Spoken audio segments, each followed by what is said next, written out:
Yo l'équipe, avant de démarrer l'épisode, je vous rappelle que vous pouvez laisser un commentaire, un review et même des étoiles sur votre plateforme d'écoute. Et si vous voulez le faire sur Instagram, n'hésitez pas, c'est dedicated_podcast. Merci à tous, peace out. What's up, y'all? You're tuning in to the Dedicated Podcast.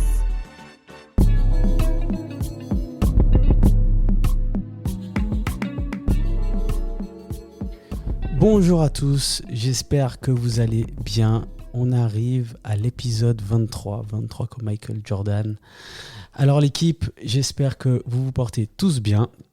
Aujourd'hui, je suis très content parce qu'on va parler d'un style musical et là je vais en surprendre peut-être quelques-uns que j'écoute vraiment tous les jours de l'année, plus que le rap. Et oui, je l'ai dit. Alors, vous aurez compris que je parle évidemment de R&B et j'ai l'honneur de recevoir l'artiste suisse, et j'insiste sur le suisse, Océane. Océane, comment tu vas ? Ça va et toi ?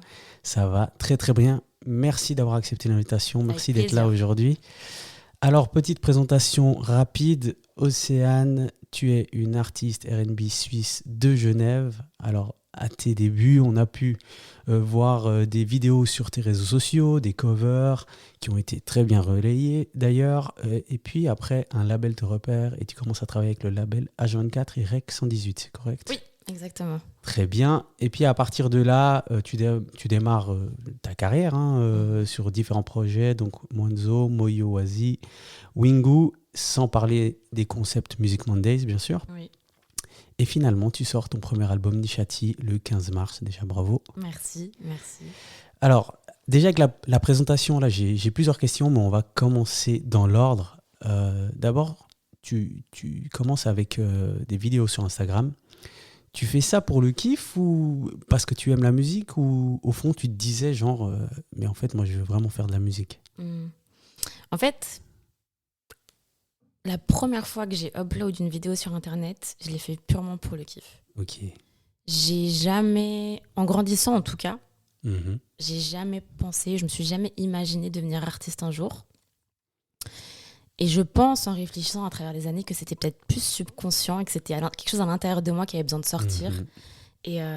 Et au final, voilà, ça m'est tombé dessus un peu par hasard, en vérité, à travers mes vidéos. Quelqu'un m'a contacté, quelqu'un de très important dans ma carrière, Barak, justement. Et tout a commencé à partir de là, quoi. Et c'est une transition parfaite pour ma question suivante. Donc tu rejoins Barack Adama, et je dis Barack Adama parce que c'est très important, Ouais. parce que moi c'était mon membre préféré de la section d'assaut. Je vais même donner une anecdote ici. Je suis allé le voir à Neuchâtel, il est venu avec la section d'assaut.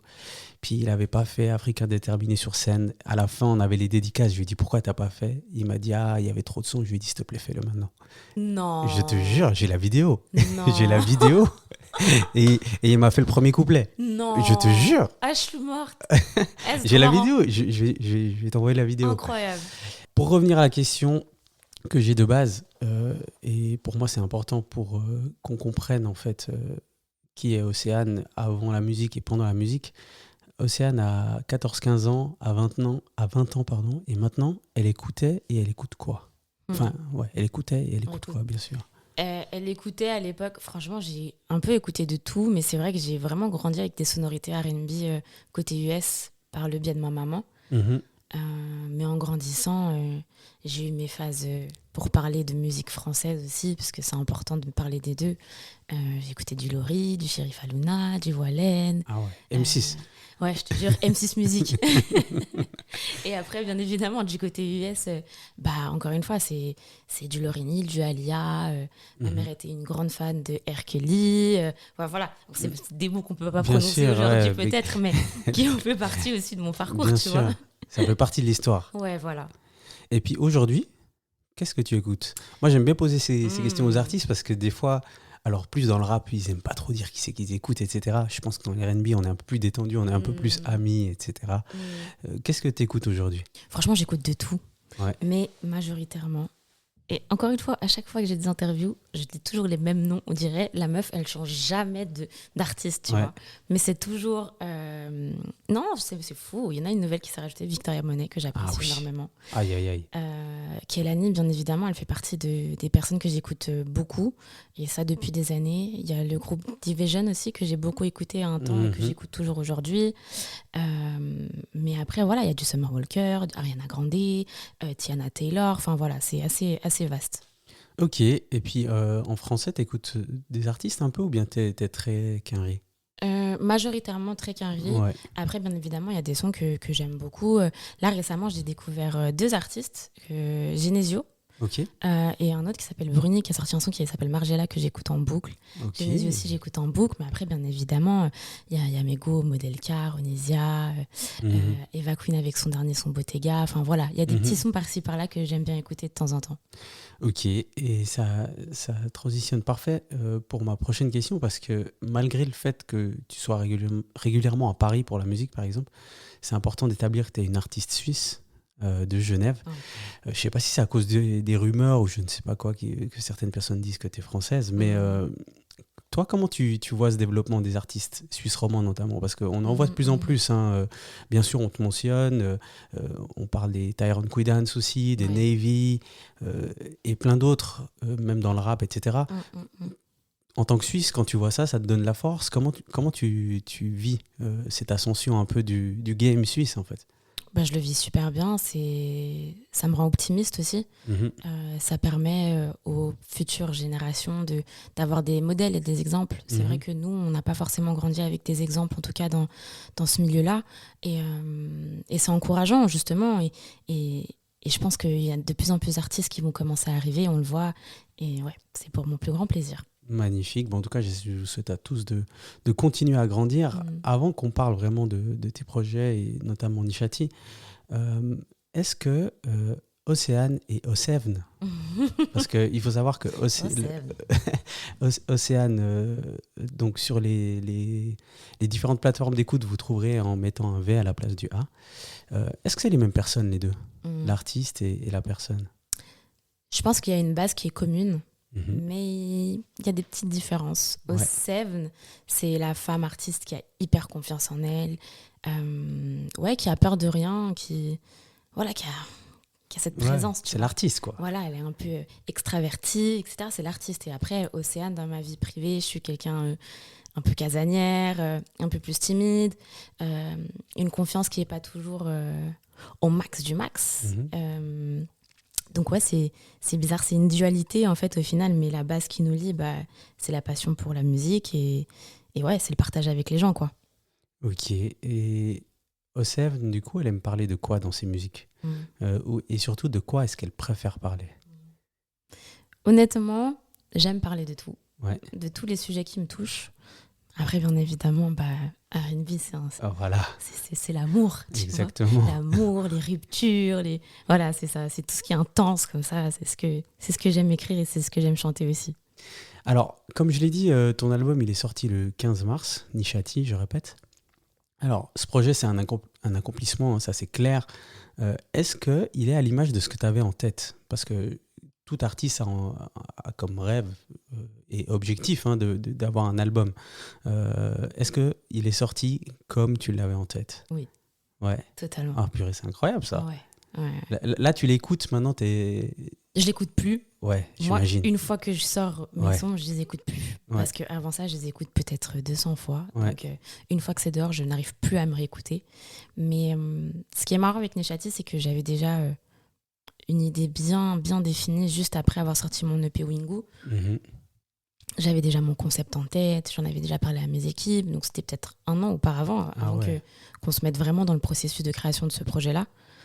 Et ouais, non, il est vraiment à l'image de ce que j'avais, donc je suis hyper fière et hyper contente. Et les plus gros challenges durant cette période de création de l'album, c'était quoi? L'adversité qui s'est présentée? Je pense pour moi, ça a été de ne pas laisser les gens rentrer dans ma tête par rapport à ce que j'avais en tête, justement. Ok. Parce que tu as pris des risques. Et mettre des avis, de dire, t'es sûr que tu veux pas faire un petit truc comme ça ou comme ci? Et de rester dans mon idée, de mettre des œillères, d'écouter personne, c'est ce qui a été le plus compliqué, je crois. Mhm. Ouais, j'imagine. Et surtout que il y a tellement de sons qui sortent tous les jours et tu te dis ah mais peut-être je pourrais faire un truc comme Ouais, ça c'est ça. et comme ça. Mais c'est fort d'avoir une vision claire avant la sortie. Mhm. Et le feeling d'avoir tous ces sons enregistrés, et j'aime beaucoup cette question, Mhm. pendant tant de temps, je me répète, sans que ça sorte. Elle est comment cette attente? Parce que tu vois, tes sons, tu les avais depuis je ne sais combien de temps. Hein. Mhm. Je me souviens d'avoir des discussions avec certains artistes, puis ils me disent ah, mais ce son, je l'ai enregistré il y a 9 mois, il y a 12 mois. Mhm. Et je suis là, genre, mais pourquoi vous nous faites attendre tout ça là? Sortez des sons là. Et pourquoi vous nous dites ouais, non, mais ça date. Mais ce feeling là d'attendre. Il est horrible. Ouais, hein? Il est affreux, surtout que je suis quelqu'un, dès qu'il y a un truc que je fais qui est super lourd, j'ai envie de le faire écouter à tout le monde, Ah j'ai envie ouais. de mettre des extraits sur Internet pour avoir des retours. Et c'est vrai que pour l'album, j'avais vraiment envie de faire cet effet de surprise et de vraiment rester dans cette stratégie de pas leaker un son, même Ouais. si j'avais envie de faire écouter des Bien petits sûr. extraits par-ci par-là, parce que il fallait vraiment que les gens puissent rentrer dans l'univers. Et pour rentrer dans l'univers, il fallait suivre cette stratégie-là. Et ça a été très compliqué pour moi. Ouais. Non, mais parce que c'est vrai, j'aime bien cette question, parce que certains, ils sont en paix avec ça, et puis carrément, il y en a beaucoup qui veulent même plus sortir leur son après, etc. Ouais, ça m'est déjà arrivé. Ouais, tu vois, Ouais, tu ouais, t'attends, puis après tu te dis, ah ouais, non, mais je vais pas le sortir au final. Mm. C'est plus d'actualité. Mais en tout cas, j'espère que cette patience se développera un peu plus, parce que Oui. on te souhaite plein d'albums. Oui, merci. Si tu devais présenter ton album à une personne qui ne t'a jamais écouté, Mhm. comment tu le décrirais en quelques mots? Ce serait quoi les mots-clés? J'ai peut-être pas autobiographie, parce qu'il y a des faits qui sont un peu inspirés de la vie de d'autres personnes, mais Ouais. c'est un projet qui me représente à 95% quand même, tu vois. Mhm. Si les gens ont vraiment envie d'apprendre à me connaître, s'ils écoutent ce projet-là, à la fin, au dernier track, on me dira ok, Océane, elle est comme ci, elle est comme ça, elle a vécu ci, elle a vécu ça. Et c'est un projet qui est authentique, qui me représente à 100%, qui est sensible, voilà, c'est moi. J'ai le droit de demander si tu as des sons préférés dedans ou pas? Parce que ça, je l'entends des fois et c'est difficile à faire, mais les sons les plus Océane, c'est quoi? Et c'est quoi les sons où tu as pris le plus de risques? Où j'ai pris le plus de risques. Alors, le son Océane, je sais pas pourquoi, j'ai pas de raison particulière, mais c'est Seul Again. Mhm. Je sais pas pourquoi, c'est un son que Mhm. j'aime. Et celui où j'ai vraiment pris le plus de risques, c'est Nobody, parce que j'ai rappé et Ouais, je suis vraiment sortie de ma zone de confort. Tu sais que quand j'ai écouté ça, j'ai dit attends. Mais le rap là? Et quand je te dis, j'étais pas bien. Ouais. J'ai recommencé, je dis, vous êtes sûrs les gars, là je m'affiche pas. Vous êtes sûrs? Ouais, Et tout le monde disait, non, c'est lourd et tout. Mais ouais, non, c'était sortir de ma zone de confort. Et je pense que j'en avais besoin pour je sais pas, expérimenter un petit peu. Ouvrir une nouvelle porte. Et ouvrir une nouvelle porte, tu vois. C'est pas un truc que je vais peut-être faire tout le temps, hein, mais au moins je l'ai fait une fois. Voilà. Et du coup, tu rappes sur scène maintenant. Ouais, je l'ai fait une fois, mais je suis pas sûre que je vais le refaire en vrai. C'est mieux derrière le micro au studio. C'est vrai. Difficile hein, à dire après. Ça fait 3 mois, un peu plus de 3 mois. Non. Oui, ça va faire 3 mois bientôt Déjà. qu'il est sorti l'album, mais est-ce que les retours, ils sont satisfaisants?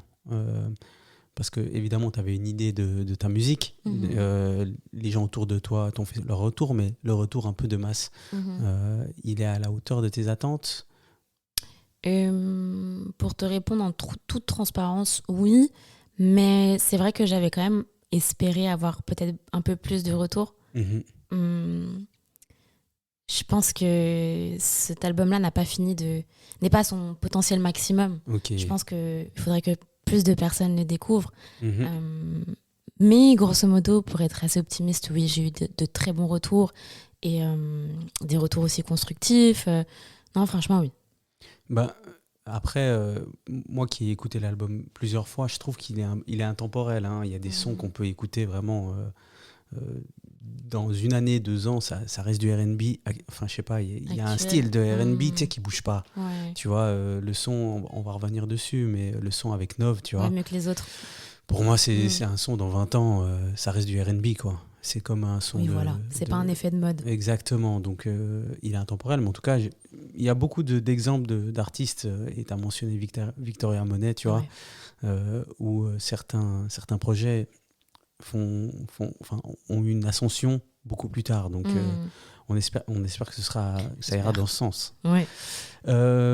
Comme je t'ai dit, moi, j'ai beaucoup aimé le projet. Je suis un très, très grand fan de R&B, pardon. Donc, les sons comme Lucky, Nasty, ou mieux que les autres, hein, Oui, si je ne me trompe pas. Oui. C'est ma cam, 1000%. Et j'ai envie de poser une question. On y retrouve donc Monsieur Nov dans Mieux que les autres. T'as pas fini le game quand t'as fait un son avec Nov? Si. Franchement. Ouais. Franchement, oui. Moi, je l'ai entendu arriver. Déjà, j'ai vu la tracklist, j'ai dit... En fait, si tu veux, t'as ton passeport. Ouais. Et Nov, il arrive et il prend le tampon, il dit c'est bon. C'est bon. Non, c'était magnifique. En tout cas, merci. Magnifique parce que Nov, franchement, personnellement, moi, je l'écoute facilement 2 fois par semaine. C'est vrai? Bah, laisse tomber. Je peux pas tout dire ici, mais non, je l'écoute beaucoup. Et du coup, l'avoir dans ton album, c'est magnifique. Même Franglish, que j'écoute pas énorme, il a glissé normal. Franchement, ouais, ben voilà, c'est aussi pour ça qu'il a la carrière qu'il a, mais je trouve qu'il y avait rien de non naturel en fait. Ça a glissé et que tu fasses des sons calmes ou que tu fasses des sons rythmés, tu vois, et je trouve que ça glisse. Donc merci. C'était super. Tu as présenté ton album hein, pour ton premier concert à Genève. Oui. La semaine passée, il y a quelques jours carrément. Premièrement, un concert dans sa ville. Le feeling, c'est quoi? C'est du stress, quand même, une pression. Ouais. Une pression que je me mets moi, hein, pas que la ville me met. Hein. Mais c'est vrai qu'on a envie de bien faire, on n'a pas envie de se tromper. Ah, évidemment. Mais c'est beaucoup de fierté aussi. De faire son premier concert là où tout a commencé. Je trouve ça déjà premièrement logique. Ouais. Et ça, c'était pas prévu de base. C'est vraiment arrivé par la suite. Mon concert à Paris avait déjà été annoncé, il me semble. Et je me suis dit, en fait, pour moi, Dieu fait bien les choses. Premier concert dans ma ville, trop bien. Magnifique. Et là, d'ici quelques jours, tu es à Paris. Oui. Alors, pas forcément pour ton premier concert à Paris, mais ton premier concert à toi? Ouais, c'est mon premier concert solo à Paris. À toi, hein. Ouais. Du coup, tu vois ça comment? J'imagine qu'il y a un peu de stress, évidemment. Oui, il y a du stress. Mais, tu vois, le fait d'avoir fait ma scène à Genève, j'ai déjà pu tester un peu... Non, je peux pas dire ça parce que du coup, les gens vont croire que c'est ma setlist. C'est pas vrai. Mais je sais à quoi m'attendre dans le sens où j'ai testé 2-3 trucs sur scène, quelques interactions, et ça m'a enlevé un petit stress. Après, bien évidemment, c'est différent parce que à Paris, j'ai une un peu plus grosse communauté qu'à Genève. Ouais. Donc, je sais que ça va être que du love, que les gens vont venir passer un bon moment, qu'il y aura des bonnes énergies et que l'accueil va être incroyable surtout. Et tu as une autre date hein, à Paris? Oui, fin de l'année. Ouais. Enfin, fin de l'année, octobre. Et c'est au Trianon? Trianon, ouais. Incroyable. Oui. Bon, j'espère que ce sera aussi sold out et que tu rempliras cette salle. Mais en tout cas, courage et force à toi à Paris. Je suis sûr qu'il y aura plein de love. Oui. Et tu ramèneras de magnifiques souvenirs. On va passer sur des questions un peu diverses. Ouais. Aujourd'hui, les artistes, ils sortent beaucoup plus de projets qu'avant. Hein. La consommation aussi, elle a totalement changé. Comment tu gères la pression entre nourrir le public régulièrement et prendre le temps de préparer ton projet? Parce que je trouve qu'il y a une dualité qui est très compliquée. C'est-à-dire que si tu fais rien pendant 6 mois et tu disparais pendant 6 mois, il y en a qui veulent prendre la place, tu vois. Mais en même temps, il faut rester là et faire du contenu de qualité. Donc, comment tu gères cette dualité? C'est vrai que j'avais pas vraiment cette notion, étant donné que je suis une nouvelle artiste, cette notion de... On peut pas partir, prendre une pause. Ça n'existe pas. Non, vous êtes entrepreneur, voilà. Pas de vacances. Je l'ai fait indépendamment de ma volonté, je me suis tiré une balle dans le pied. Mais je pars du principe qu'un artiste, pour raconter des choses, il doit vivre des choses. Et vivre des choses, c'est aussi prendre du temps pour soi. C'est vrai. Donc, je préfère prendre du temps pour moi, pas forcément être tous les jours active sur les réseaux sociaux, certes, mais au moins je sais que j'aurai des choses à raconter. Si je vis toujours la même chose, si je vais toujours au studio, je vais peut-être commencer à mordre un peu la queue et raconter tout le temps les mêmes choses. Et après, ça va être ennuyant, en fait. Ouais, c'est vrai. j'ai pas envie d'avoir cette pression-là. Je préfère venir quand j'ai des choses intéressantes à dire plutôt que de juste occuper l'espace pour occuper l'espace. S'il y a quelqu'un qui doit prendre ma place, elle la prendra. C'est pas moi qui vais le décider. C'est le public, tu vois. Moi, je suis juste là, je fais mon petit bout de chemin. Les gens, ils sont là, c'est trop bien. S'ils sont pas là, bah, je pense qu'il y aura toujours des gens. Ouais. Tu vois. Bon, tu retourneras les chercher. Et surtout qu'on a tous notre place déjà. C'est vrai, c'est vrai. Mais après, toi, je trouve que tu es assez active. Tu sors régulièrement, enfin déjà, il y avait les Music Mondays, mais tu sors régulièrement des petites capsules. Si je me trompe pas, le son avec Turi n'est pas dans ton album. Non, c'était... Donc, tu vois, voilà. je me fais plaisir. Tu nourris les gens un peu à gauche, à droite. Et c'est toi qui gères tes réseaux ? Oui. Purée, ouais, 100%. Ouais. C'est un taf. Hein. Ouais, c'est un taf. En plus, il y a TikTok maintenant, là. Je peux plus. TikTok, Instagram, Thread, et j'en passe, YouTube. Au bout d'un moment, c'est ça que je disais. En fait, on va tous péter un plomb. Moi, je peux pas en fait être sur tous les fronts. C'est abusé. J'arrive pas. Il devrait nous faire un truc où tu postes sur l'un et ça poste sur tout. Je crois que tu peux faire ça avec Instagram, mais sur Facebook. Ah, mais qui c'est qui a Facebook encore ? Déjà, je sais pas. Enfin, bref. Ouais, mais en tout cas, tu le fais assez bien, mais c'est vrai que c'est une dualité qui est difficile à gérer, mais c'est important d'être en paix avec ça aussi, je pense. Moi, je suis en paix avec. Parce que sinon, tu as la course à la quantité. C'est ça. Alors que c'est la qualité qui compte. Mais il faut quand même une quantité, tu vois. Oui, il faut quand même. Après, je te dis pas de... Après, il y a des artistes qui font ça, hein, mais je pense que tu peux te le permettre après plusieurs années de carrière. Ouais, de disparaître. Ouais, voilà. Et disparaître de temps en temps. Et puis, il y a des moments où je vais être hyper productive. Hein. Il y a des moments où chaque semaine, je vais poster 3 posts différents et tout. Il y en a d'autres où j'ai juste pas envie de poster. Et c'est OK. Je vais pas me forcer. J'ai pas envie de me forcer. De toute façon, ça se verra si je me force. Et c'est pas dans mes principes. Voilà. Et on l'a un peu mentionné, mais de manière générale, comment tu fais pour rester active et relevant dans le game avec ton public quand il n'y a pas de projet ? Et en fait, je partage des moments de ma vie. Ouais. Je suis moi-même, je rigole avec mes abonnés, je poste des stories des fois un peu marrantes, des trucs qui n'ont rien à voir avec la musique. Sur TikTok, je suis un peu plus libre de faire ça, c'est vrai, parce que je sais pas, j'ai cette idée que Instagram c'est très pro, alors qu'avant je le faisais pas du tout. Ouais. Mais tu vois, comment les réseaux sociaux changent ta manière. Enfin, c'est même pas les réseaux sociaux, c'est mon statut d'artiste qui a changé en fait ma manière de poster, alors qu'avant, je postais plus régulièrement parce que je me prenais pas la tête. Quand je mettais un post, je me disais pas ah non, mais ça c'est pas assez pro, faut que ça soit un post en calculé avec ci, ça.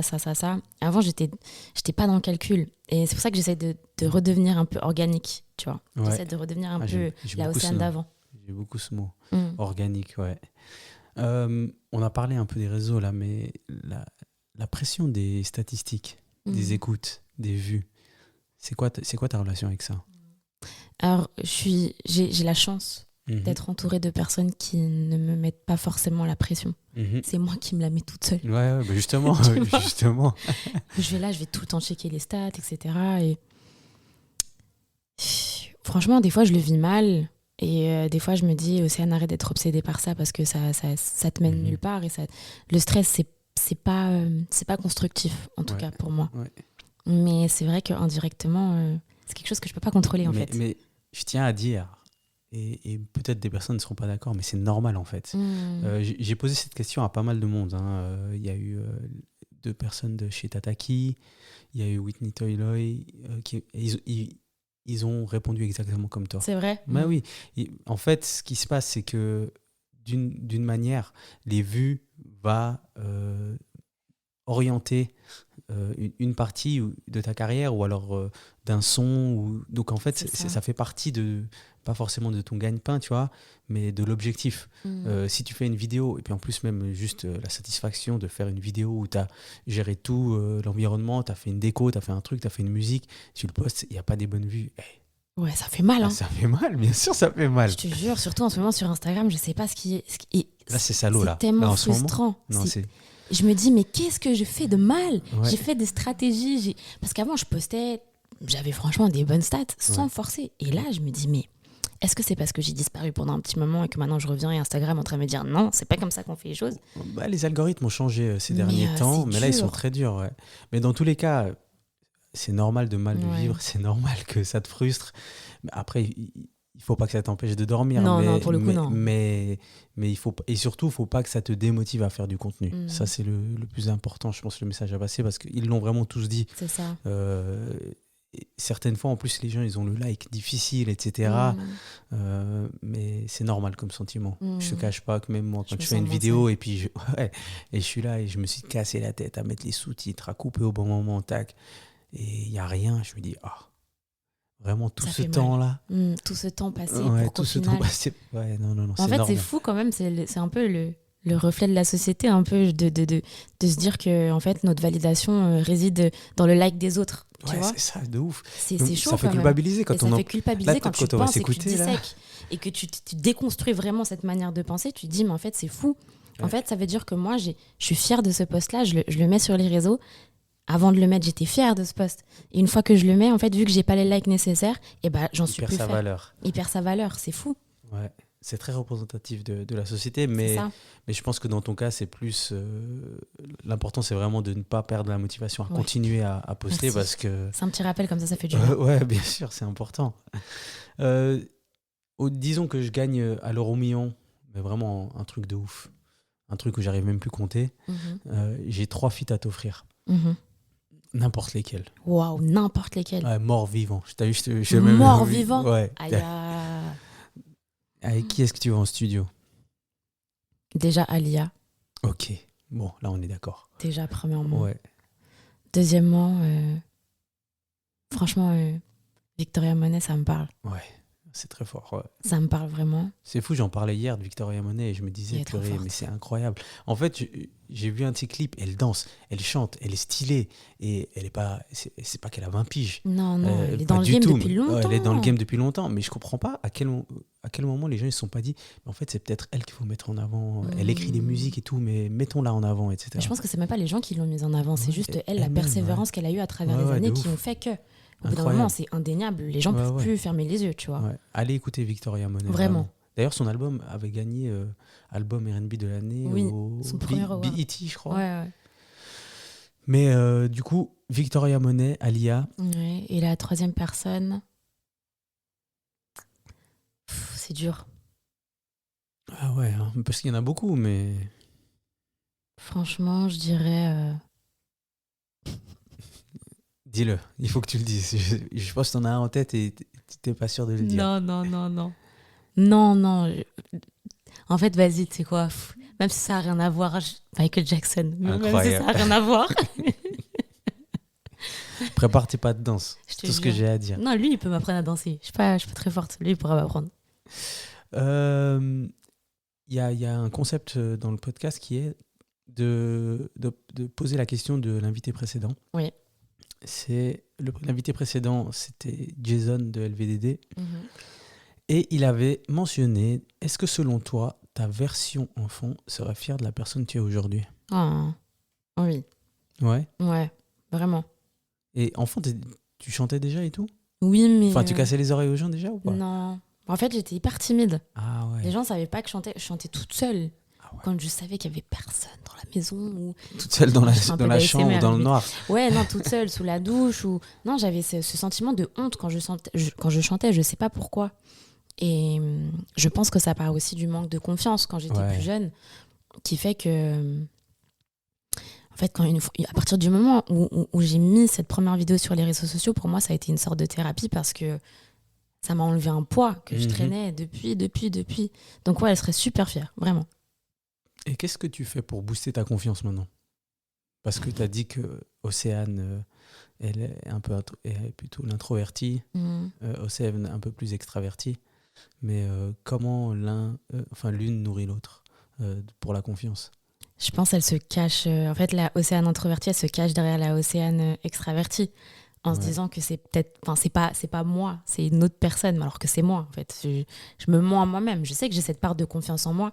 C'est juste que peut-être, pour l'instant, je ne l'assume pas. Peut-être dans quelques années, oui. Peut-être demain, ou dans un mois ou 2 mois, je ne sais pas. Mais en fait, je me cache derrière ça. C'est rassurant pour moi de me dire que... Je ne sais pas. En fait, la Océane artiste, c'est un peu ma super-héros, tu vois. Donc, je la regarde comme ça dans le coin. J'ai dit, ouais, vas-y, fais-le. Ah, fais comme ça. Fais comme ça. Et qu'est-ce qu'on peut te souhaiter à moyen et court terme? Parce qu'à long terme, évidemment, le succès maximum, mais à moyen et court terme. À court terme, j'aimerais bien Sold Out mon Trianon. Ouais, Ouais, ce ça serait bien ça. vraiment cool. T'as la date là? Le 23 octobre. 23 octobre. Oui, Magnifique. 23 octobre. Ouais, j'aimerais bien le sold out. À moyen terme, j'aimerais passer un step dans ma carrière. Ouais. J'aimerais qu'on me souhaite de passer ce step dans ma carrière de ok, Océane, c'est plus la petite qui se cherche, qui est là, on ne sait pas trop, etc. J'ai envie que ce soit Océane, l'artiste confirmée. Ok, elle représente ça, c'est elle l'artiste R&B. Et voilà. Sortir de ces playlists newcomers là. Exactement. Ouais. Ok, bah en tout cas, on te souhaite tout ça. Merci. Je vais passer aux questions de fin. Allez. Alors, si tu pouvais passer 1 heure avec une personnalité de ton choix. C'est très bien qui je vais dire. En ce moment, je suis obsédée par elle. Ça fait 3 fois que je l'ai dit dans l'interview. Allez. Non, c'est Victoria Monet. Et pourquoi ? Parce que j'ai envie de disséquer en fait sa manière de travailler. Ouais. J'ai eu écho par le biais de personnes qui ont pu travailler avec elle que c'était une personne qui posait au studio mais avec les lumières éteintes et qui n'écrivait même pas ses textes, qui fermait les yeux et j'ai envie d'être dans sa tête en fait, de savoir comment elle construit toutes ses histoires, comment elle écrit, comment elle vient avec ses mélodies. C'est un temple carrément, son studio en fait, c'est ça en fait. Ouais, mais tu ris comme ça aussi. Il écrit pas ses paroles, il ferme les yeux et il se met derrière le micro. Et du coup indirectement, il m'a appris ça. Je commence un peu à le faire. Et non, ouais, je sais pas, je l'admire beaucoup cette femme. Il faudrait que les gens même qui la connaissent pas aient recherché un petit peu tout ce qu'elle a fait derrière, toutes les chansons qu'elle a écrites derrière qui sont incroyables. Donc ouais, non, elle juste pour qu'elle m'apprenne un peu et que je regarde sa manière de travailler en fait, tout simplement. Ouais. Tu la nourris comment ta créativité ? Parce que là, tu as parlé, tu vois, de méthode d'enregistrement, mais la créativité, tu la nourris avec quoi ? Avec ce que je traverse, ou ce que mes proches peuvent traverser. Ou... Des fois, il y a un truc que j'aime bien faire aussi quand je suis dehors, c'est observer les gens et me demander en fait quelles sont leurs vies. Ah ouais. Par quoi ces personnes-là traversent, quelles épreuves elles sont en train de traverser en ce moment même. Et je m'invente des histoires comme ça. Et c'est vrai qu'il y a beaucoup de fois où je raconte des histoires qui ne sont pas les miennes et qui sont celles d'ailleurs de personnes. Et c'est juste des histoires que j'invente dans ma tête, quoi. Bah, je pense que ça fait partie de beaucoup d'artistes, hein, et au final, c'est certaines fois ce que le public va entendre aussi, hein, entendre des histoires différentes, etc. À partir d'un moment, on a raconté toute notre histoire aussi. Ouais, voilà, on peut plus rien dire. Attends. Je vais dire quoi ? Je me suis fait larguer. C'est bon, on va plus en reparler, c'est bon, c'est terminé. Je vais pas te dire 10 fois, tu vois ce que je veux dire. Je te jure.